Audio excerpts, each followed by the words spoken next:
Good evening all, welcome to IAC. So ఈ వీడియోలో RRC Group D questions general awareness discuss చేద్దాం. So first one చూద్దాం. First one, the molten material mixed with gases in the mantle of the earth is called as. భూప్రావరంలోని వాయువులతో కలిసిన కరిగిన పదార్థాన్ని ఏమని పిలుస్తారని అడుగుతున్నారు. సో జనరల్గా అర్త్కి వచ్చేటప్పటికి అర్త్ ఇంటీరియర్ స్ట్రక్చర్ అంటాం. సో మనకి దాంట్లో 3 పార్ట్స్ ఉంటాయన్నమాట. భూ అంతర్నిర్మాణ భాగం అని చెప్పేసి పిలవచ్చు. ఒకటి వచ్చేటప్పటికి క్రస్ట్ అంటాం, అండ్ రెండోది వచ్చేటప్పటికి మ్యాంటల్ అని పిలుస్తారు, అండ్ మూడోది వచ్చేటప్పటికి కోర్ అని చెప్పేసి పిలుస్తారు. ఒకటి క్రస్ట్, రెండోది మ్యాంటల్, అండ్ మూడోది వచ్చేసి కోర్గా పిలువబడుతుంది. సో ఫస్ట్ భాగం ఉంది చూసారా, సో దీనిని ఏమని పిలుస్తారు అంటే తెలుగులో భూపటలం అని చెప్పేసి పిలుస్తారు. The crust is called as a భూపటలం. అండ్ రెండోది ఉంది చూసారా, దీనిని భూప్రావరం అని చెప్పేసి పిలవడం జరుగుతుంది. అండ్ మూడోది వచ్చేటప్పటికి భూకేంద్ర మండలం అని చెప్పేసి పిలుస్తారు. సో ఈ పాయింట్స్ కూడా చాలా important. Interior structure of the earth, భూ అంతర్నిర్మాణంలోని పొరలు ఏంటి అని అడుగుతారు. సో మీరు గుర్తుపెట్టుకోవచ్చు. ఒకటి వచ్చేటప్పటికి క్రస్ట్, అండ్ రెండోది వచ్చేటప్పటికి మ్యాంటల్, అండ్ మూడోది వచ్చేటప్పటికి కోర్గా ఉంది. సో దీంట్లో కూడా వివిధ భాగాలు ఉంటాయి. అయితే ఈ పైన మీకు కనిపిస్తున్న ఏదైతే క్రస్ట్ పైన లేయర్ ఉందో, సో ఇదంతా కూడా అటాచ్ అయి ఉంటుంది. దేనితో అంటే లిథియోస్పియర్తో అటాచ్ అయి ఉంటుంది. సో మీరు గుర్తుపెట్టుకోవచ్చు. సో పైన మనకంతా కూడా లిథియోస్పియర్ ఉంటుంది, క్రస్ట్కి అటాచ్ అయ్యి అని చెప్పేసి. సో ఈ భాగాలు మనకి చాలా చాలా ఇంపార్టెంట్. అయితే ఇక్కడ ఏమని అడుగుతున్నారు, భూప్రావరంలోని వాయువులతో కలిపి కరిగిన పదార్థాన్ని ఏమని పిలుస్తారని అడుగుతున్నారు. భూప్రావరం అంటే ఈజ్ నథింగ్ బట్ మ్యాంటల్గా చెప్పచ్చు. అయితే ఈ భూప్రావరం విషయానికి వచ్చేటప్పటికి ఇక్కడ మీరు 2 పాయింట్స్ని గుర్తుపెట్టుకోవాల్సి ఉంటుంది. ఒకటి వచ్చేటప్పటికి అప్పర్ మ్యాంటిల్ అని పిలుస్తారు, అండ్ రెండోది వచ్చేటప్పటికి లోయర్ మ్యాంటిల్. సో ఇది అప్పర్ మ్యాంటిల్ అవుతుంది, ఇది లోయర్ మ్యాంటిల్ అవుతుంది. క్లియర్? సో అయితే ఈ అప్పర్ మ్యాంటిల్ ఉంది చూసారా, భూప్రావరం పైన భాగం, అది చాలా వీక్గా ఉంటుందంట. సో దానినే ఇంకోలా కూడా పిలుస్తారు, ఎస్థినోస్పియర్ అని చెప్పి పిలుస్తారు. So upper part of mantle is also called as a asthenosphere అని చెప్పేసి. Is it clear? సో అయితే ఈ ఎస్థినోస్పియర్ దగ్గర నుంచే మనకి వాల్కెనిక్ బేస్ అనేది స్టార్ట్ అవుతుంది. So the volcano base is started in mantle లేదా ఎస్థినోస్పియర్ అంటాం. సో అది కాస్త మనకి లిథోస్పియర్ వరకు ఉంటుంది. అయితే ఇక్కడ ఏమవుతుంది అంటే మనకి మొత్తం కూడా లిక్విడ్ అనేది ఉంటుంది. ఈ మొత్తం మీరు మాగ్మా, లావా అని చెప్పేసి అంటారు కదా, ఇదంతా కూడా మీకు ఇలా లిక్విడ్లా కనిపిస్తూ ఉంటుంది. అయితే మ్యాంటల్ లోపల అంటే మ్యాంటల్ దగ్గర కానీ భూప్రావరం దగ్గర కానీ ఏదైతే ఈ లిక్విడ్ ఉంటుందో, ఏదైతే ఈ గ్యాషియస్ మెటీరియల్స్ ఉంటాయో, సో వీటిని మాగ్మా అని చెప్పేసి అంటారు. ఒక్కసారిగా మ్యాంటల్ని దాటేసి సో దాని తర్వాత క్రస్ట్ మీదకి కానీ లిథియోస్పియర్ మీదకి కానీ ఈ లిక్విడ్ వస్తే దాన్ని లావా అని చెప్పేసి అంటారు. అంటే అగ్నిపర్వతం లోపల ఉండే ఏదైతే లిక్విడ్ కంటెంట్ ఉంటుందో దాన్ని మాగ్మా అనొచ్చు సింపుల్గా.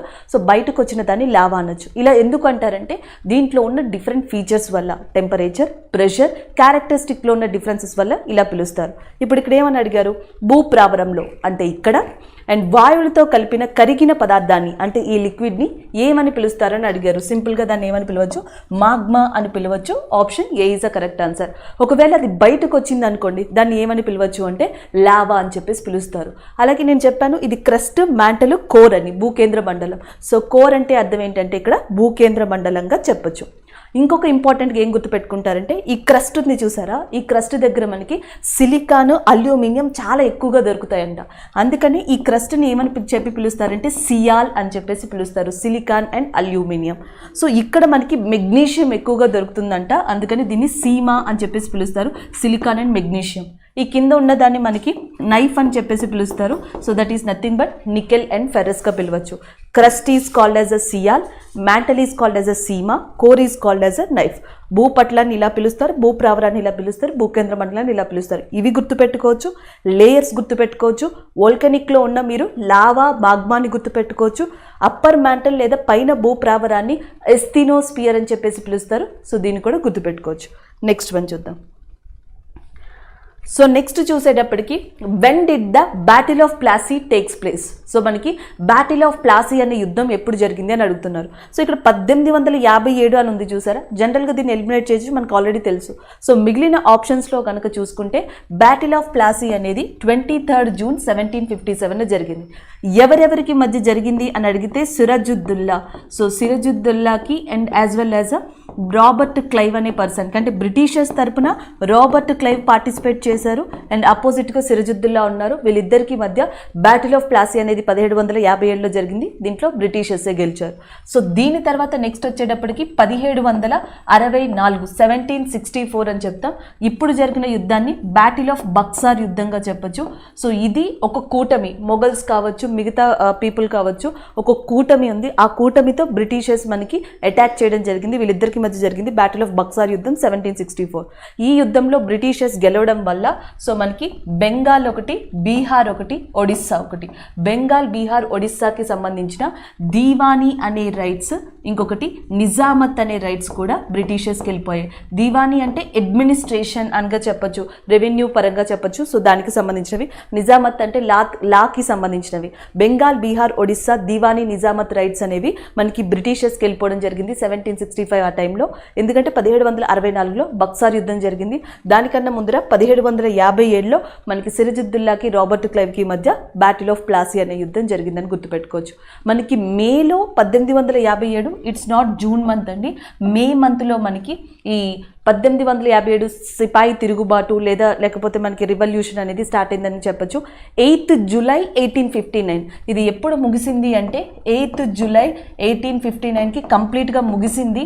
అండ్ ఆ టైంలో మనకి ఈ మధ్యలో పీరియడ్ జనరల్గా 1858కే సప్రెస్ చేశారు, కానీ పూర్తిగా అణిగిపోయింది ఎప్పుడు అంటే 8th జూలై 1859. సో దాని తర్వాత గుడ్ గవర్నెన్స్ యాక్ట్ అని మిగతా యాక్ట్స్ అని చెప్పేసి బ్రిటిషర్స్ నేరుగా పరిపాలించడం స్టార్ట్ చేశారు ఇండియాలో.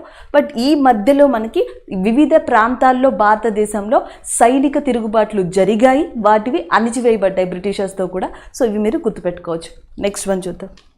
నెక్స్ట్ వచ్చేటప్పటికి who was the finance minister of the Mughal empire during Akbar's region.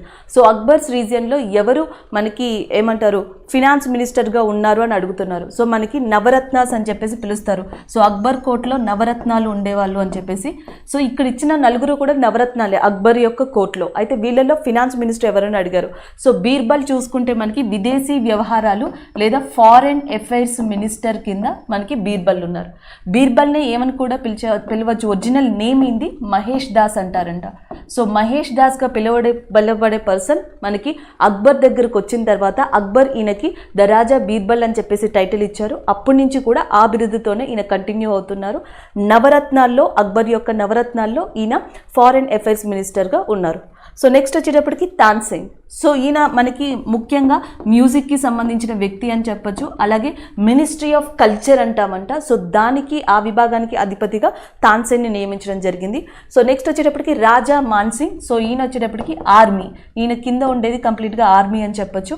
And next Raja Todarmal, ఈయన ఫినాన్స్ మినిస్టర్ అండి. Option D is a correct answer. So Raja Todarmal అనే పర్సన్ ఫినాన్స్ మినిస్టర్గా ఉన్నారు. ఈయనే మనకి జప్తీ సిస్టమ్ అనే దాన్ని కూడా ఇంట్రడ్యూస్ చేశారు. అంటే అక్బర్ జప్తీ సిస్టమ్ అనే దాన్ని ఎవరి సహాయంతో ఇంట్రడ్యూస్ చేశారు అంటే రాజా తోడర్మాల్ యొక్క సహాయంతోనే. దీన్ని బందోబస్తు సిస్టమ్ అని కూడా పిలుస్తారంట. బందోబస్తు పద్ధతి అన్న జప్తీ విధానం అన్న ఒకటే. సో ఇది శిస్తుకి సంబంధించింది అండ్ యాజ్ వెల్ యాజ్ రెవెన్యూకి సంబంధించింది. దీన్ని రాజా తోడర్మాల్ మనకి అక్బర్కి చెప్పడం జరిగింది. అక్బర్ దీన్ని ఇంట్రడ్యూస్ చేయడం జరిగింది. So finance minister, option D is the correct answer. అలాగే రాజా తోడర్మాల్ యొక్క ఫస్ట్ మాస్టర్ ఈయన ఎవరు ఫస్ట్ దగ్గర వర్క్ చేశారు అంటే షేర్షా సూర్. చాలా మందికి పరిచయం ఉన్న వ్యక్తి, బాగా తెలిసిన పర్సన్ ఈయన. అంటే ఈయన పేరు షేర్షా సూర్ అని చెప్పంట. షేర్షా సూర్కి సంబంధించి 2 ఇంపార్టెంట్ పాయింట్స్ గుర్తుపెట్టుకోవాలి. భారతదేశంలో మొట్టమొదటిగా రూపియా అనే ఒక కాయిన్ని ఇంట్రడ్యూస్ చేసిన పర్సన్ ఎవరు అంటే షేర్షా సూర్గా చెప్తాం. ఆ రూపియా కాయిన్ కూడా మనకి సిల్వర్ కాయిన్ అనమాట. ఒక వెండి నాణాన్ని రూపియా అనే దాంతో షేర్షా సూర్ ఇంట్రడ్యూస్ చేయడం జరిగింది. అలాగే నెక్స్ట్ గ్రాండ్ ట్రంక్ రోడ్ అనే దాన్ని కూడా షేర్షా సూర్ నిర్మించడం జరిగింది. Grand trunk road. సో ఈ గ్రాండ్ ట్రంక్ రోడ్ వచ్చేసి దాదాపుగా పేషావర్ నుంచి కలకత్తా వరకు కంప్లీట్గా ఈయన నియమించడం జరిగింది. అయితే పాకిస్తాన్ ఇండియా విడిపోయిన తర్వాత మనకి పేషావర్ని కంప్లీట్గా ఆపేసి ఈ అమృత్సర్ నుంచి ఢిల్లీ నుంచి కలకత్తా NH1 NH2ని కలిపి గ్రాండ్ ట్రంక్ రోడ్గా పిలుస్తున్నారు. బట్ ఇది వరకు గ్రాండ్ ట్రంక్ రోడ్ని ఒరిజినల్గా పేషావర్ నుంచి కలకత్తా వరకు నిర్మించిన వ్యక్తి షేర్షా సూర్గా చెప్పొచ్చు. సో ఇవి మీరు గుర్తుపెట్టుకోవాల్సినవి. ఇవి కాకుండా నెక్స్ట్ ఇంకొక పర్సన్ ఉన్నారు, ఆయన పేరు అబుల్ ఫజల్. అబుల్ ఫజల్ ఒక గ్రేట్ వాజీర్గా ఉండేవాళ్ళంట, లేదా ఒక ప్రధానమంత్రి ముఖ్యమంత్రిగా ఆయన మనకి నవరత్నాస్లో ఉండేవాళ్ళు. ఈయనకు ఒక కలం ఉందండి, పెన్ ఉంది. ఈయన పెన్ పేరు ఫైజీ అని చెప్పేసి పిలుస్తున్నారు. Faizi is a pen name of Abul Fazal. Abul Fazal Akbar యొక్క నవరత్నాల్లో ఉన్నారు, వన్ ఆఫ్ ద ప్రధానమంత్రిగా. సో ఇవి మీరు ఓవరాల్గా అక్బర్ విషయంలో గుర్తుపెట్టుకోవాల్సినవి. అలాగే జిజియా ట్యాక్స్ అనే దాన్ని కూడా అబాలిష్ చేసిన మొఘల్ చక్రవర్తి, జిజియా పన్నుని రద్దు చేసిన మొఘల్ చక్రవర్తిగా కూడా అక్బర్ ఉంటారు. అలాగే అక్బర్ నిర్మించిన కట్టడాల్లో అతి ఇంపార్టెంట్ కట్టడంగా మనం దేన్ని చెప్పొచ్చు అంటే ఫతేపూర్ సిక్రీని చెప్పొచ్చు. ఈయన కెరియర్ అంటే ఈయన యొక్క జీవితం అనేది 1556 రెండవ పానిపట్టు యుద్ధంతో స్టార్ట్ అయింది. హేమరాజుకి అండ్ అక్బర్కి మధ్య రెండవ పానిపట్టు యుద్ధం జరిగింది. అక్కడి నుంచి అక్బర్ యొక్క ప్రస్థానం స్టార్ట్ అయిందని చెప్పొచ్చు. గుజరాత్ మీద విక్టరీకి చిహ్నంగా ఫతేపూర్ సిక్రీ అనే దాన్ని అక్బర్ నిర్మించారు. ఈ ఫతేపూర్ సిక్రీ నగరంలోనే జోధాబాయ్ ప్యాలెస్ని నిర్మించారు, బీర్బల్ ప్యాలెస్ని నిర్మించారు, ఒక మసీదుని నిర్మించారు. నెక్స్ట్ వచ్చేటప్పటికి ఒక సమాధిని కూడా, ఒక ముస్లిం పెద్దయిన సమాధిని కూడా అక్కడ నిర్మించడం జరిగింది. సో ఇలా రకరకాలుగా కన్స్ట్రక్షన్స్ అనేవి మనకి ఫతేపూర్ సిక్రీలో అక్బర్ నియమించడం జరిగింది. సో నెక్స్ట్ వన్ చూద్దాం. And which is the most livable city in India according to the easy of living index. So easy of living ఇండెక్స్లో ఫస్ట్ మీరు గుర్తుపెట్టుకోవాల్సింది, దీంట్లో 3 కేటగిరీస్ ఉంటాయి. సో కొన్ని ప్రాంతాల్లో, కొన్ని రాష్ట్రాల్లో జనాభా అత్యధికంగా ఉంటుంది, కొన్ని రాష్ట్రాల్లో జనాభా అత్యల్పంగా ఉంటుంది. సో అందుకని ఒక కేటగిరీ ఏమని పెడతారు అంటే మిలియన్ ప్లస్ కేటగిరీ, అంటే మిలియన్ జనాభా కన్నా ఎక్కువగా ఉన్న కేటగిరీ. ఇంకొకటి less than million category, less million category. ఇంకొకటి మున్సిపాలిటీ కేటగిరీ. సో ఇలా కేటగిరీస్ని మనకి ఇంట్రడ్యూస్ చేయడం జరుగుతుంది ఈజీ ఆఫ్ లివింగ్ ఇండెక్స్లో. దీంట్లో మిలియన్ ప్లస్ కేటగిరీ చూసుకుంటే భారతదేశంలో అత్యంత నివాస యోగ్యమైన నగరంగా ఉన్నది ఫస్ట్ నగరం ఏది అంటే that is Bengaluru. Option B is the correct answer. So second నగరంగా ఉన్నది ఏది అంటే పూణే. సెకండ్ ప్లేస్లో పూణే ఉంది. థర్డ్ ప్లేస్ వచ్చేటప్పటికి అహ్మదాబాద్ అనేది ఉందండి. సో థర్డ్ ప్లేస్లో అహ్మదాబాద్ ఉంది. ఇవన్నీ కూడా మనకి ఏ కేటగిరీకి సంబంధించినవి అంటే మిలియన్ ప్లస్ కేటగిరీకి సంబంధించినవి. నెక్స్ట్ సిమ్లా ఉంది చూసారా, లెస్ దెన్ మిలియన్ కేటగిరీలో. సో మనకి టాప్లో ఉన్న స్టేట్ ఏది, టాప్లో ఉన్న ప్లేస్ ఏది అంటే సిమ్లాగా చెప్పొచ్చు. సో మున్సిపాలిటీ వచ్చేటప్పటికి మనకి Indore is in top position.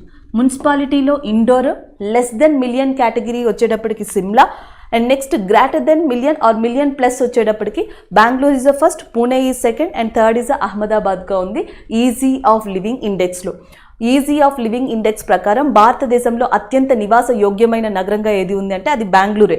ఇలా ఇచ్చినా మీరు ఇది పెట్టొచ్చు. ఒకవేళ స్పెసిఫిక్గా లెస్ దెన్ మిలియన్ మున్సిపాలిటీ అని మెన్షన్ చేస్తే అప్పుడు మీరు ఈ ఆన్సర్స్ తీసుకోవాల్సి ఉంటుంది.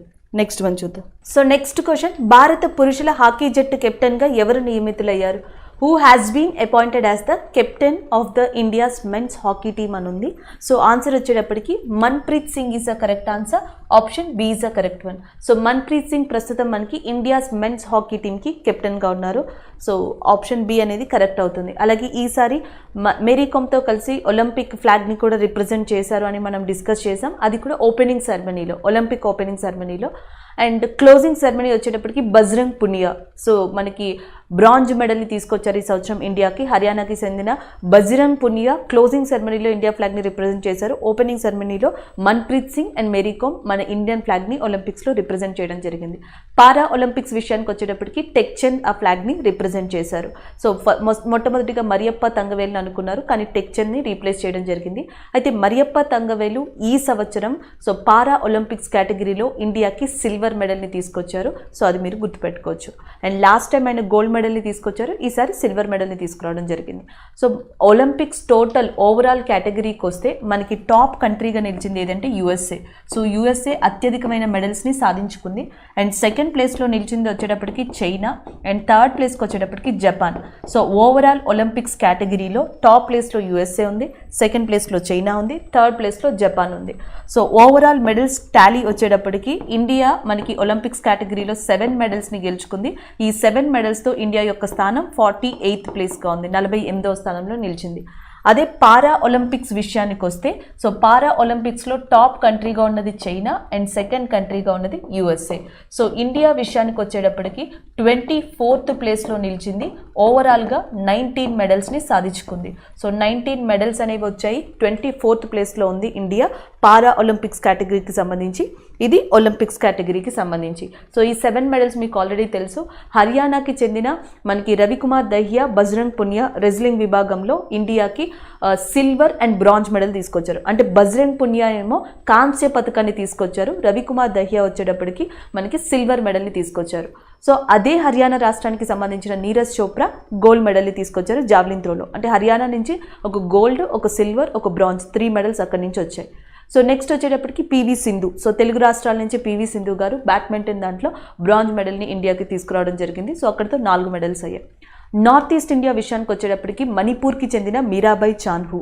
సో ఆమె మనకి వెయిట్ లిఫ్టింగ్లో సిల్వర్ మెడల్ని తీసుకొచ్చారు. అలాగే అస్సాంకి చెందిన లవ్లీనా బాక్సింగ్లో ఇండియాకి కాంస్య పథకాన్ని తీసుకొచ్చారు. So India's men's hockey team ఓవరాల్గా మనకి బ్రాంజ్ మెడల్ లేదా కాంస్య పథకాన్ని తీసుకొచ్చింది. సో ఇలా 7 మెడల్స్ని మనకి ఓవరాల్గా ఇండియా గెలుచుకోవడం జరిగింది. నెక్స్ట్ వన్ చూద్దాం. And which state government launched the Gobar Dhan scheme to support farmers. So ఫార్మర్స్ని సపోర్ట్ చేసేందుకు గోబర్ దాన్ అనే స్కీమ్ని ఎవరు స్టార్ట్ చేశారని అడుగుతున్నారు. ఉత్తరప్రదేశ్, రాజస్థాన్, హర్యానా, పంజాబ్. సో ఆన్సర్ వచ్చేసి Haryana is a correct answer. Option B is a correct one.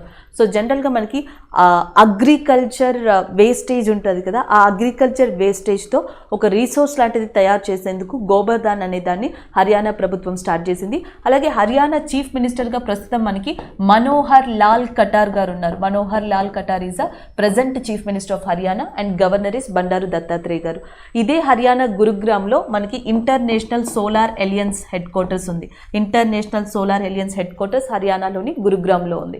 And ఇంకొకటి ఏంటంటే బర్డ్ ఫ్లూ అంటాం కదా, సో బర్డ్ ఫ్లూకి సంబంధించిన ఫస్ట్ డెత్ అనేది కూడా, అంటే హ్యూమన్ డెత్ ఇప్పటి వరకు జరగలేదు, హ్యూమన్ డెత్ను కూడా మనకి గురుగ్రామ్ కేంద్రంగానే చూడడం జరిగింది ఇటీవల రీసెంట్గా. సో అది కూడా మీరు గుర్తుపెట్టుకోవచ్చు హర్యానాకి సంబంధించి. అండ్ నెక్స్ట్ వన్ చూద్దాం. The electoral college who elects the president of India formed by. So జనరల్గా మనకి ఏదైతే ఎమ్మెల్యేస్ని, అంటే మనకి పార్లమెంట్లో లోక్సభ లాంటి వాటిలో కానీ అసెంబ్లీలో కానీ ఎమ్మెల్యేస్ని కానీ ఎంపీస్ని కానీ డైరెక్ట్గా మనం అడల్ట్ ఫ్రాంచైజ్ పద్ధతి ద్వారా ఎన్నుకోవడం జరుగుతుంది. పీపులే నేరుగా ఓటేస్తారు. ఇంకొకటి వచ్చేటప్పటికి ప్రెసిడెంట్, వైస్ ప్రెసిడెంట్ అంటాం. అంటే భారతదేశ రాష్ట్రపతి, ఉపరాష్ట్రపతుల్ని ఇండైరెక్ట్గా మనం ఎన్నుకోవడం జరుగుతుంది. అది కూడా మనకి people representation by single transferable vote అంటాం. So people representation by means of single transferable vote అనే పద్ధతి ప్రకారం ఇండైరెక్ట్ వేలో భారత ప్రెసిడెంట్ని అండ్ వైస్ ప్రెసిడెంట్ని ఎన్నుకుంటారు. సో దీంట్లో ఈ మెథడ్లో ఏంటంటే మనకి ఎలక్టోరల్ కాలేజ్ అని ఉంటుంది. సో ఆ ఎలక్టోరల్ కాలేజ్లో సభ్యులుగా ఎలక్టెడ్ మెంబర్స్ ఆఫ్ పార్లమెంట్ ఉంటారు, స్టేట్ లెజిస్లేటివ్ అసెంబ్లీ ఉంటారు. పార్లమెంట్ మెంబర్స్ అని కాకుండా ఎలక్టెడ్ మెంబర్స్ ఆఫ్ పార్లమెంట్ అని ఎందుకు ఇచ్చారు అంటే, సో జనరల్గా రాజ్యసభలో 12 మంది సభ్యులని ప్రెసిడెంట్ ఆఫ్ ఇండియా నామినేట్ చేయడం జరుగుతుంది. ఈ 12 మంది సభ్యులు భారత రాష్ట్రపతి ఎలక్షన్స్లో కానీ ఎలక్టోరల్ కాలేజ్లో కానీ సో పాల్గొనడం అనేది జరగదు. అందుకని ఎలక్టెడ్ మెంబర్స్, మనం ఎవరైతే ఎన్నుకుంటామో, ప్రజలు ఎవరైతే నేరుగా ఎన్నుకుంటారో సో వాళ్ళనమాట. అది రాష్ట్రానికి సంబంధించిన స్టేట్ లెజిస్లేటివ్ అసెంబ్లీ పీపుల్ కావచ్చు, లేదా నెక్స్ట్ పార్లమెంట్కి సంబంధించిన ఎలక్టెడ్ మెంబర్స్ కావచ్చు. కాబట్టి ఆన్సర్ ఏమవుతుంది అంటే option D is the correct answer. So electoral కాలేజ్లో ఉంటే elected members of parliament and the state legislative assembly, so they are elected president or vice president on the name of people representation by means of single transferable vote గా చెప్పొచ్చు. Next one చూద్దాం. Which state has first adopted the biometric systems under the Mahatma Gandhi National Rural Employment Guarantee Scheme? So Mahatma Gandhi national rural employment guarantee scheme ప్రకారం so first ఏ రాష్ట్రం ఈ biometric వ్యవస్థని స్వీకరించింది అని అడుగుతున్నారు. సో జనరల్గా Jharkhand. Option D is the correct answer. So Mahatma Gandhi national rural employment guarantee scheme అనేది రూరల్ విలేజ్లో ఉన్న యువత కావచ్చు, మిగతా వాళ్ళు కావచ్చు, గ్రామీణ ప్రజలకి ఉపాధి కల్పించడానికి, అది కూడా సెర్టైన్ డేస్ అనమాట. సో మొట్టమొదటిగా వచ్చినప్పుడు 100 రోజులు అని చెప్పారు. సో దాన్ని ఇంప్లిమెంట్ చేసుకుంటూ వచ్చారు, ఇంకా ఇంక్రీజ్ చేసుకుంటూ వచ్చారు. సో అలా కనీసం అట్లీస్ట్గా చెప్తున్నాం, కనీసం 100 రోజుల పనిని గ్రామాల్లో ఉన్న వ్యక్తులకి కల్పించడం కోసం Mahatma Gandhi national rural employment guarantee స్కీమ్ని స్టార్ట్ చేయడం జరిగింది. ఇది ఒక ఫ్లాగ్షిప్ ప్రోగ్రామ్గా చెప్పొచ్చు. గవర్నమెంట్ మారినా సరే ఈ స్కీమ్ కంటిన్యూ అవుతూ వస్తుంది. అయితే దీంట్లో చిన్న మార్పు ఏంటి అంటే, సో ఇది వరకు వచ్చేటప్పటికి ఇదంతా కంప్లీట్గా బుక్స్ వరకు మెయింటైన్ అయ్యేది, అకౌంట్స్ కానీ, నెక్స్ట్ మనీ కానీ, వేజెస్ కానీ, వేతనాలు కానీ. సో దాని తర్వాత ఇప్పుడు ఈ ప్రభుత్వం వచ్చిన తర్వాత డిజిటలైజేషన్ చేశారు. ఫస్ట్ ఆధార్ కార్డ్ని తీసుకొచ్చారు, తర్వాత రీడింగ్ని తీసుకొచ్చారు, అలాగే బయోమెట్రిక్ విధానాన్ని తీసుకొచ్చారు. అంటే ఈ స్కీమ్లో ఎవరైనా జాయిన్ అవ్వాలన్నా, అర్హులు ఎవరైనా తెలియాలన్నా, వేతనాలు తీసుకోవాలన్నా కంప్లీట్ ట్రాన్స్పరెన్సీ అనేది ఉండడం కోసం ఇలాంటి దాన్ని తీసుకొచ్చారు. ఇలాంటి స్కీమ్లో బయోమెట్రిక్ విధానాన్ని ఏ రాష్ట్రం తీసుకుంది అని అడుగుతున్నారు. That is a Jharkhand. Option D is a correct answer. Next one చూద్దాం. Football was officially included as a competitive game in Olympics in. So ఫుట్బాల్ని అఫీషియల్ గేమ్ కింద ఒలింపిక్స్లో ఎప్పుడు ఇంట్రడ్యూస్ చేశారని అడుగుతున్నారు. సో ఆన్సర్ వచ్చేటప్పటికి option A is a correct answer. 1908 1908లో ఫుట్బాల్ని అఫీషియల్గా చేయడం జరిగింది ఒలింపిక్స్లో. So option A is a correct answer అవుతుంది. సో ఫస్ట్ ఇంట్రడ్యూస్ చేసినప్పుడు వరుసగా 2 ఒలింపిక్ గేమ్స్లో కూడా ఇంగ్లాండ్ మనకి టీం ఉంటుంది కదా, ఆ ఇంగ్లాండ్ టీం గెలిచిందంట. ఫస్ట్ వరుసగా ఇంట్రడ్యూస్ చేసిన ఒలింపిక్స్ ఫుట్బాల్ గేమ్స్లో 2 సార్లు కూడా విన్ అయింది ఇంగ్లాండ్ టీమే.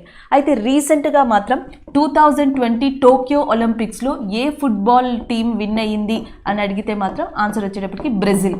దీనికి ఆపోజిట్గా ఆడింది వచ్చేటప్పటికి స్పెయిన్. అయితే విన్నర్ బ్రెజిల్ అవుతుంది అండ్ రన్నర్ స్పెయిన్ అవుతుంది. 2020 టోక్యో ఒలింపిక్స్లో ఫుట్బాల్ గేమ్ని గెలుచుకున్నది బ్రెజిల్. సో ఇంట్రడ్యూస్ చేసింది 1908లో. ఇంట్రడ్యూస్ చేసినప్పుడు వరుసగా 2 సార్లు ఏ టీము ఒలింపిక్స్లో ఫుట్బాల్ టైటిల్ని కైవసం చేసుకుంది అంటే దట్ ఈస్ ఇంగ్లాండ్గా చెప్పచ్చు.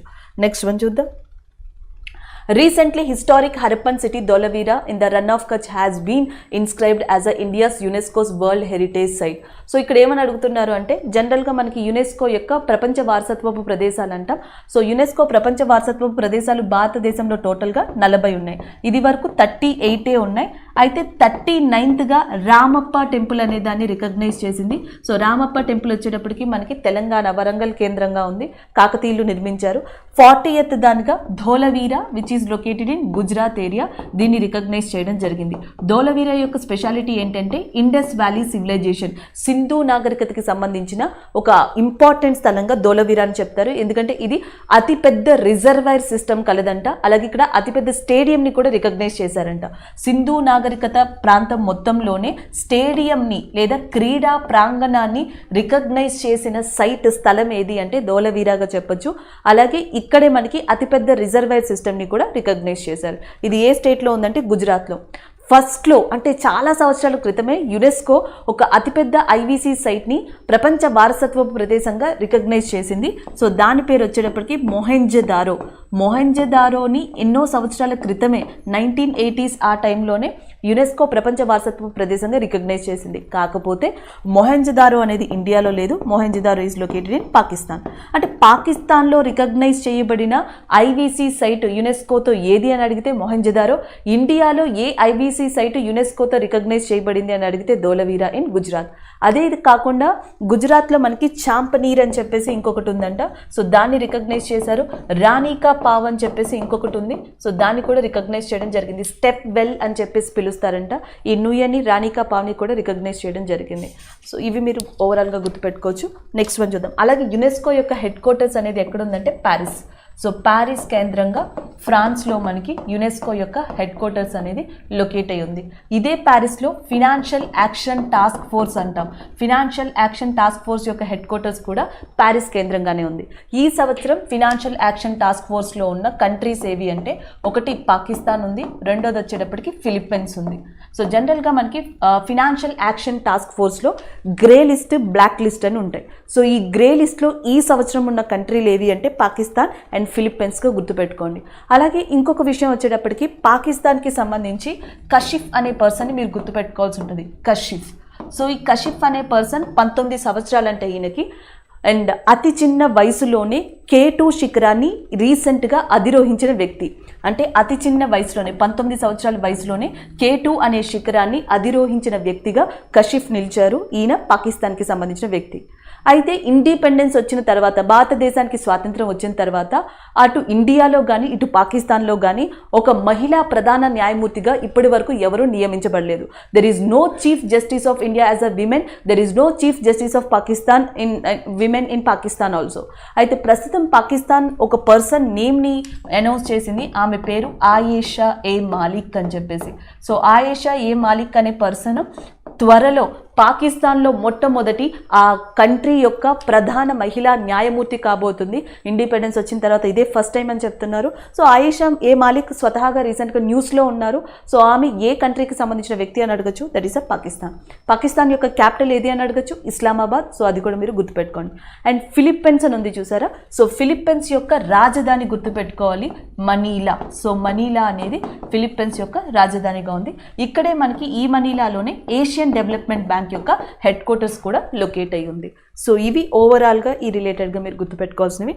నెక్స్ట్ వన్ చూద్దాం. The Rajiv Gandhi Khel Ratna award received cash prize of rupees. So Rajiv Gandhi Khel Ratna అవార్డులో ఎంత మనీని ఇస్తారని అడుగుతున్నారు. సో ఇది ఏ కేటగిరీకి ఇస్తారంటే స్పోర్ట్స్ కేటగిరీకి ఇవ్వడం జరుగుతుంది. అండ్ క్యాష్ ప్రైజ్ వచ్చేటప్పటికి 25 lakhs అంట, 25 లక్షలు. అయితే రీసెంట్గా ఈ రాజీవ్ గాంధీ ఖేల్ రత్నని ఎలా మార్చడానికి మనకి కేంద్ర ప్రభుత్వం ఒక ఉత్తర్వుని జారీ చేసింది, జీవోని జారీ చేసింది అంటే ధ్యాన్ చంద్ అంట. చాలా రిక్వెస్ట్లు వచ్చిన తర్వాత గవర్నమెంట్ ఆఫ్ ఇండియాకి రాజీవ్ ఖేల్ రత్న అవార్డుని ధ్యాన్ చంద్ ఖేల్ రత్న అవార్డు కింద చేంజ్ చేస్తున్నారు. సో ఈ ధ్యాన్ చంద్ అనే పర్సన్ ఏ క్రీడకి సంబంధించి చాలా ఫేమస్గా చెప్పొచ్చు అంటే ఇండియాలో హాకీ గేమ్కి సంబంధించి చాలా ఫేమస్ లెజెండరీ పర్సన్గా చెప్తాం. అందుకని ఈయన పేరుని రాజీవ్ ఖేల్ రత్న నుంచి ధ్యాన్ చంద్ ఖేల్ రత్న కింద మార్చడం జరుగుతుంది. అలాగే ధ్యాన్ చంద్ గారి యొక్క పుట్టినరోజు వచ్చేటప్పటికి August 29th. So August 29th is a birth anniversary of Dhyan Chand. So ఈయన యొక్క జ్ఞాపకార్థంగానే మనకి national sports day, so national sports day అనే దాన్ని August 29th రికగ్నైజ్ చేశారు. ఇక్కడ 2 విషయాలు గుర్తుపెట్టుకోవాలి. ఒకటి వరల్డ్ అథ్లెటిక్స్ డే అని చెప్పేసి ఉంటుంది, ప్రపంచ క్రీడాకారుల దినోత్సవం. వరల్డ్ అథ్లెటిక్స్ డే వచ్చేటప్పటికి May 7th ఉంది. నేషనల్ స్పోర్ట్స్ డే వచ్చేటప్పటికి August 29th. ఇది ధ్యాన్ చంద్ గారి యొక్క birth anniversary. Dhyan Chand Khel Ratna award కింద దీన్ని చేంజ్ అయిపోతున్నారు. ఈయన హాకీకి సంబంధించిన వ్యక్తి. అలాగే ఇంకొక విషయం మనం గుర్తుపెట్టుకోవాల్సింది, క్యాష్ ప్రైజ్ వచ్చేటప్పటికి 25 lakhs. భారతదేశంలో మొట్టమొదటిగా రాజీవ్ ఖేల్ రత్న అవార్డు అందుకున్న పర్సన్ ఎవరు అంటే విశ్వనాథ్ ఆనంద్ గారు. The first grandmaster of ఇండియాగా చెప్పొచ్చు. విశ్వనాథ్ ఆనంద్ గారు ఈ అవార్డుని అందుకోవడం జరిగింది, ఫస్ట్ వ్యక్తి కూడా. అలాగే నెక్స్ట్ వచ్చేటప్పటికి ఇప్పటికీ టోటల్గా ఇండియాలో ఉన్న గ్రాండ్ మాస్టర్స్ ఎంతమంది అంటే 69 గ్రాండ్ మాస్టర్స్గా మీరు గుర్తుపెట్టుకోవచ్చు. సో 69th గ్రాండ్ మాస్టర్ రీసెంట్గా ఎవరు అంటే Harshit Raja. So Harshit Raja is a 69th grandmaster of India. ఈయన ఏ రాష్ట్రానికి సంబంధించిన వ్యక్తి అంటే మహారాష్ట్రకి సంబంధించిన వ్యక్తిగా గుర్తుపెట్టుకోవచ్చు మీరు. అలాగే ఇంకొకటి ఏంటంటే ఈ రాజీవ్ గాంధీ గారి పేరు మీదే అస్సాంలో ఒక నేషనల్ పార్క్ ఉంది, Rajiv Gandhi Orang national park. Again I'm repeating, Rajiv Gandhi Orang national park. అది ఎక్కడుందంటే అస్సాంలో. ఈ మధ్యన న్యూస్లోకి వచ్చింది, మీరు గుర్తుపెట్టుకోవచ్చు. ఎందుకంటే ఇక మీదట రాబోయే రోజుల్లో ఆ నేషనల్ పార్క్ని కేవలం ఒరాంగ్ నేషనల్ పార్క్గానే వ్యవహరిస్తారంట. అస్సాం క్యాబినెట్ ఈ మేరకు నిర్ణయం తీసుకోవడం కూడా జరిగింది. కాబట్టి ఒరాంగ్ నేషనల్ పార్క్ అన్నా రాజీవ్ గాంధీ ఒరాంగ్ నేషనల్ పార్క్ అని ఇచ్చినా సరే ఎగ్జామ్లో అది ఏ రాష్ట్రానికి సంబంధించింది అయి ఉంటుంది అని మీరు గుర్తుపెట్టుకోవాల్సి ఉంటుందంటే అస్సాం.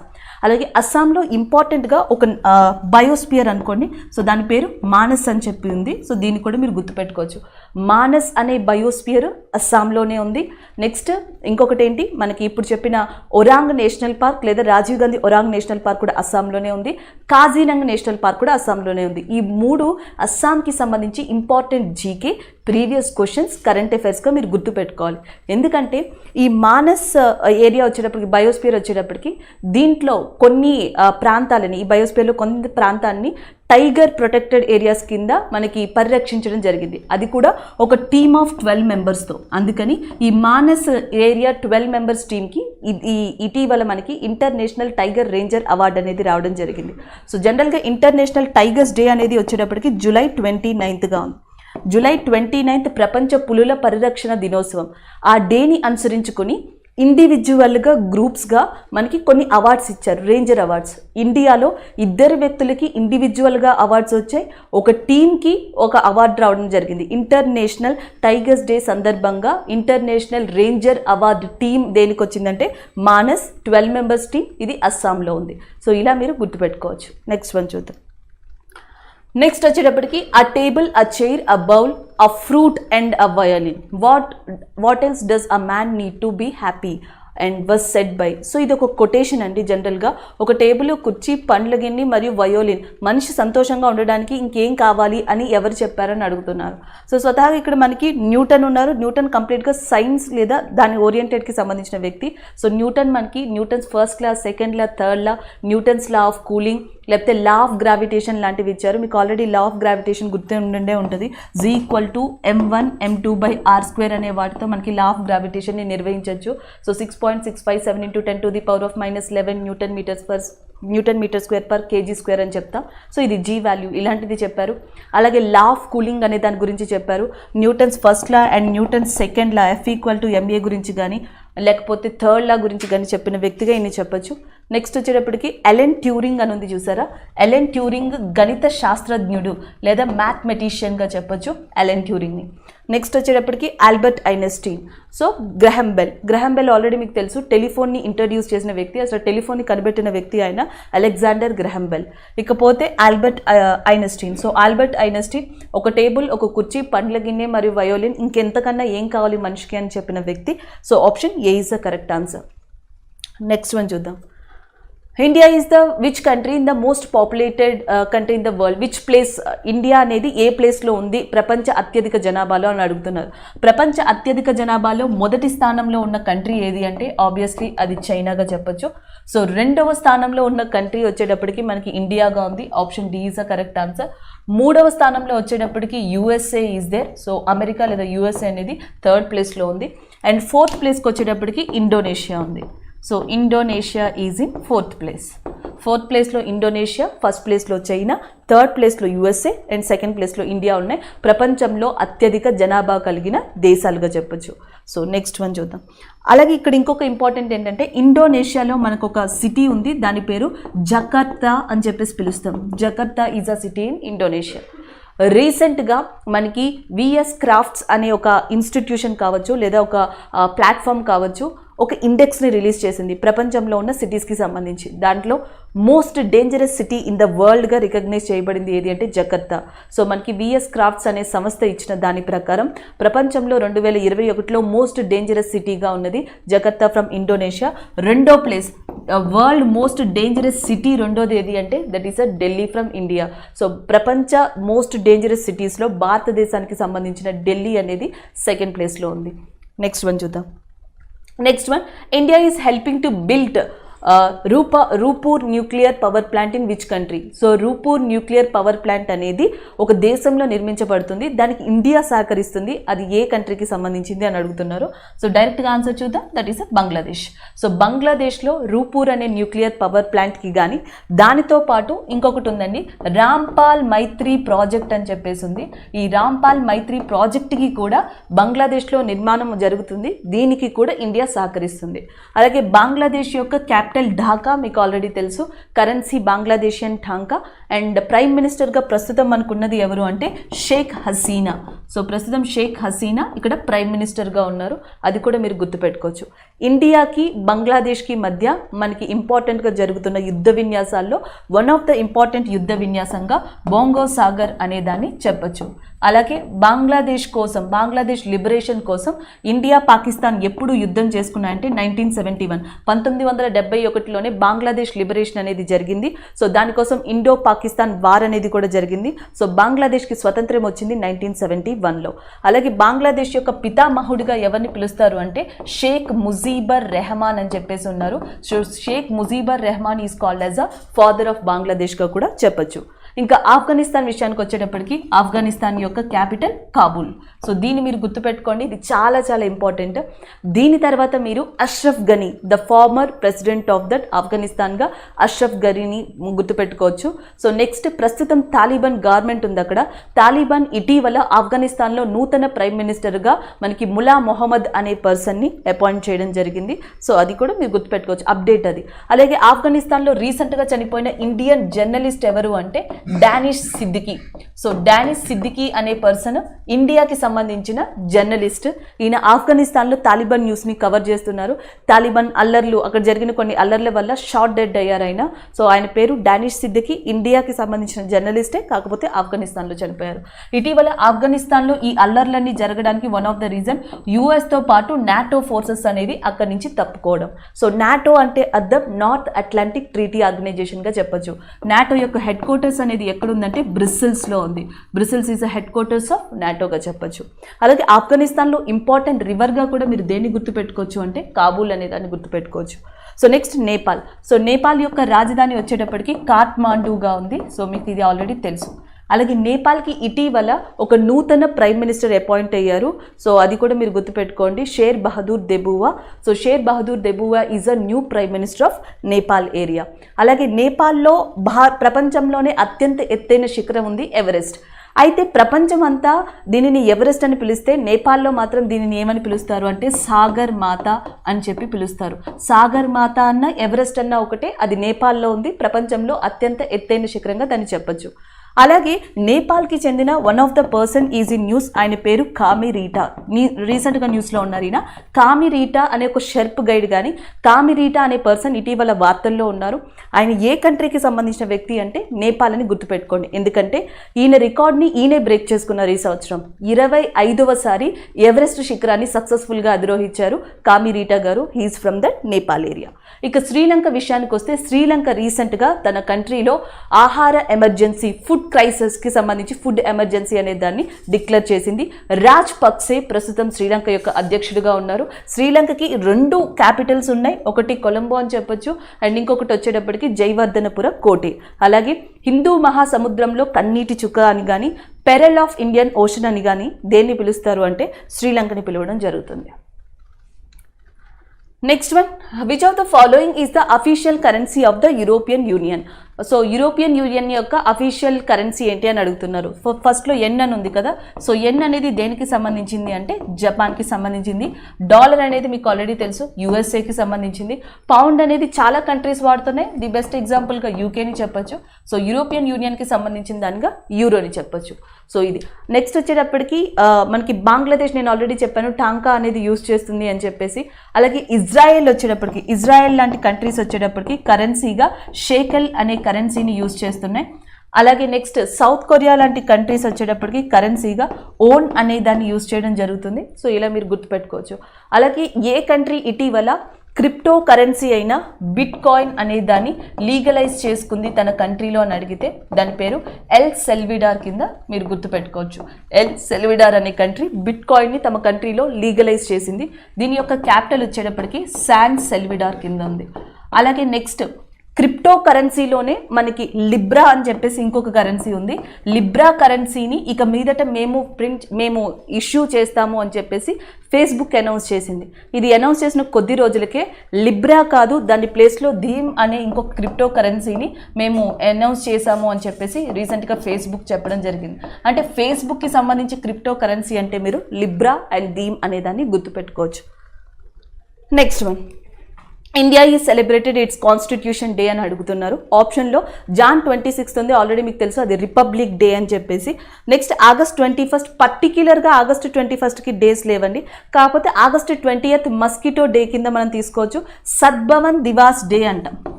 సద్భవన్ దివాస్ డే ఇది రాజీవ్ గాంధీ గారికి సంబంధించి. సద్భవన్ దివాస్ డే అనేది ఎప్పుడు అంటే ఆగస్టు 20గా మీరు దీన్ని తీసుకోవచ్చు. ఇదే రోజు మస్కిటో డే, సో దోమలకి సంబంధించింది కూడా ఆగస్టు 20నే ఉంది. సో నెక్స్ట్ వచ్చేటప్పటికి డిసెంబర్ 15 పర్టికులర్గా ఏం లేదు, కానీ డిసెంబర్ 16 వచ్చేటప్పటికి విజయ్ దివాస్ డే అనేది ఉంది. డిసెంబర్ 16 అనేది మనకి విజయ దివాస్ డే అనే దాన్ని రికగ్నైజ్ చేశారు. అలాగే నవంబర్ 26 వచ్చేటప్పటికి కాన్స్టిట్యూషనల్ డేగా చెప్పొచ్చు. Option B is the correct answer. ఎందుకంటే ఇండియన్ కాన్స్టిట్యూషన్ అసెంబ్లీ అనేది భారత రాజ్యాంగాన్ని రాయడానికి 1946లో సమావేశమైంది. సో అప్పటి నుంచి అది స్టార్ట్ చేస్తే ఆల్మోస్ట్ 1949 నవంబర్ 26కి కంప్లీట్ అయింది. అంటే కాన్స్టిట్యూషన్ రాయడానికి పట్టిన సమయం 2 years 11 months 18 days, 2 సంవత్సరాల 11 నెలల 18 రోజులు రాజ్యాంగాన్ని రాశారు. నవంబర్ 26కి అది కంప్లీట్ అయింది. అందుకే నవంబర్ 26న కాన్స్టిట్యూషన్ డే అని చెప్పడం జరుగుతుంది. కానీ వాస్తవానికి రాజ్యాంగాన్ని అమలులోకి తీసుకొచ్చిన దినోత్సవం ఎప్పుడు అంటే 1950 జాన్ 26. సో 1950 Jan 26 constitution came into force in India. Constitution adopted లేదా కాన్స్టిట్యూషన్ అనేది రాయడం కంప్లీట్ అయింది ఎప్పుడు అంటే నవంబర్ 26గా చెప్పొచ్చు. Option B is the correct answer. అలాగే నెక్స్ట్ వచ్చేటప్పటికి అతి చిన్న కాన్స్టిట్యూషన్గా దేని చెప్పొచ్చు అంటే యుఎస్ఏ అండి. యుఎస్ఏ కాన్స్టిట్యూషన్ అనేది చాలా చిన్నది. సో లెంతియెస్ట్ కాన్స్టిట్యూషన్ లిఖిత పూర్వకమైన అతిపెద్ద రాజ్యాంగంగా దేన్ని చెప్పొచ్చు అంటే భారతదేశ రాజ్యాంగాన్ని చెప్పొచ్చు. భారతదేశ రాజ్యాంగాన్ని తన చేతితో రచించింది. Who written that Indian constitution, who is the writer of the Indian constitution అని అడిగితే సో ఆన్సర్ వచ్చేటప్పటికి అంబేద్కర్ అని గుర్తుపెట్టుకోవద్దు. రాజ్యాంగాన్ని రచించింది మాత్రం Prem Behari Narain Raizada. Again I'm repeating, Prem Behari Narain Raizada అనే పర్సన్ సో దీన్ని రచించడం జరిగింది. అలాగే కాన్స్టిట్యూషన్ని చక్కగా ప్రతి పేజ్ని కూడా మనకి డిజైన్ చేసిన పర్సన్ ఎవరు అంటే నందాలాల్ బోస్. సో నందాలాల్ బోస్ గారు డిజైన్ చేశారు అండ్ ప్రేమ్ బిహారీ నారాయణ్ రాయ్జాద్ గారు రాయడం జరిగింది. 2 years 11 months 18 days అనేది పట్టింది.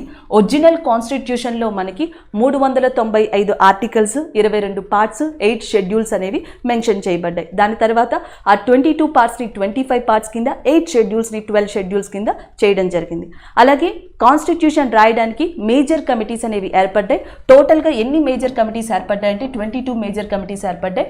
దీంట్లో వన్ ఆఫ్ ద ఇంపార్టెంట్ కమిటీగా మనం దేన్ని చెప్తాము అంటే డ్రాఫ్టింగ్ కమిటీ. సో ఈ డ్రాఫ్టింగ్ కమిటీకి అధ్యక్షుడిగా ఉన్నది doctor B R Ambedkar. So doctor B R Ambedkar రాజ్యాంగానికి ఆత్మ వంటిది అని ఏ ఆర్టికల్ని పిలిచారంటే ఆర్టికల్ 32. సో ఆర్టికల్ 32ని రాజ్యాంగానికి ఆత్మ వంటిది అని చెప్పింది డాక్టర్ బిఆర్ అంబేద్కర్ గారు. నెక్స్ట్ వన్ చూద్దాం. Next one, who has been nominated as a Cinare literary award for the year 2021. So 2021కి గాను సినారే లిటరరీ అవార్డు అనేది ఎవరు పొందారో అని అడుగుతున్నారు. ఇది కరెంట్ అఫైర్ అండి. సో డైరెక్ట్గా దీన్ని ఇలాగే గుర్తుపెట్టుకోండి. జూకంటి జగన్నాథ్, తెలంగాణకి చెందిన జూకంటి జగన్నాథం గారు ఈ అవార్డుని పొందడం జరిగింది. ఆయన చాలా కవితల్ని రాశారు, చాలా కాంట్రిబ్యూట్ చేశారంట, కొన్ని ఉద్యమాల్లో కూడా పాల్గొన్నారంట. సో అలాంటి జూకంటి జగన్నాథం గారికి ఈ సంవత్సరం సినారే సాహిత్య పురస్కారం అనేది లభించడం జరిగింది. నెక్స్ట్ వన్ చూద్దాం. And which state pollution control board is the first in the country in terms of transparency? ట్రాన్స్పరెన్సీకి సంబంధించి ఈ సంవత్సరం టాప్ ప్లేస్లో నిలిచిన పొల్యూషన్ బోర్డ్ కంట్రోల్ ఏ స్టేట్కి సంబంధించింది అని అడుగుతున్నారు. ఆన్సర్ తెలంగాణ. సో ఈ సంవత్సరం భారతదేశంలోనే తెలంగాణ రాష్ట్ర కాలుష్య నియంత్రణ బోర్డు అనేది ట్రాన్స్పరెన్సీ విభాగంలో టాప్గా నిలవడం జరిగింది. So next one, where will be the 130th edition of Durand Cup football tournament held? So జనరల్గా డ్యూరాండ్ కప్ అనేది ఫుట్బాల్కి సంబంధించింది. సో 130th ఎడిషన్ అనేది ఎక్కడ సెలబ్రేట్ చేస్తారని అడుగుతున్నారు. వెస్ట్ బెంగాల్. సో వెస్ట్ బెంగాల్లో ఎస్పెషల్లీ కోల్కతా కేంద్రంగా దీన్ని జరపనున్నారు. Option A is the correct answer. The next one, the Human Development Index was developed by in 1990. 1990లో మానవ అభివృద్ధి సూచికని ఎవరు డెవలప్ చేశారని అడుగుతున్నారు. మెహబూబ్ ఉల్ హక్ మరియు అమర్త్య సేన్. మెహబూబ్ ఉల్ హక్ అండ్ అమర్త్య సేన్ మానవ అభివృద్ధి సూచికని 1990లో నిర్మించడంలో ప్రముఖ పాత్ర వహించారు కాబట్టి option D is the correct answer. అలాగే 2020 హ్యూమన్ డెవలప్మెంట్ ఇండెక్స్ అనేది 189 కంట్రీస్కి కలిపి ఇవ్వబడింది. దీంట్లో టాప్ కంట్రీగా నిలిచింది, ఇండియా యొక్క ర్యాంక్ వచ్చేటప్పటికి 131గా ఉంది. అలాగే టాప్ కంట్రీగా నిలిచింది ఏది అంటే నార్వే. ఇంకొకసారి చెప్తున్నాను, నార్వే టాప్ కంట్రీగా నిలిచింది. ఇండియా 131గా ఉంది 189 కంట్రీలో. సో ఈ హ్యూమన్ డెవలప్మెంట్ ఇండెక్స్ డిసెంబర్ 2020లో ఇవ్వబడింది ర్యాంక్స్ అనేవి. సో మీరు ఇది రీసెంట్ కరెంట్ అఫైరే కాబట్టి గుర్తుపెట్టుకోవచ్చు. కానీ దీన్ని రూపొందించడంలో ప్రముఖ పాత్ర వహించింది మాత్రం అమర్త్య సేన్ అండ్ మెహబూబ్ ఉల్ హక్గా చెప్పొచ్చు. నెక్స్ట్ వన్ చూద్దాం. So next one, which organization inaugurated Health Quest Study, a program to upgrade the standard of Indian healthcare system? భారత ఆరోగ్య రక్షణ వ్యవస్థని దాని స్టాండర్డ్ని పెంచడం కోసం ఈ కింది వాటిలో ఏ ఆర్గనైజేషన్ మనకి హెల్త్ క్విస్ట్ స్టడీ అనే ప్రోగ్రామ్ని స్టార్ట్ చేసింది లేదా అప్గ్రేడ్ చేసింది అని అడుగుతున్నారు. ఆన్సర్ వచ్చేసి ISRO is the correct answer. Option D is the correct one. Thank you.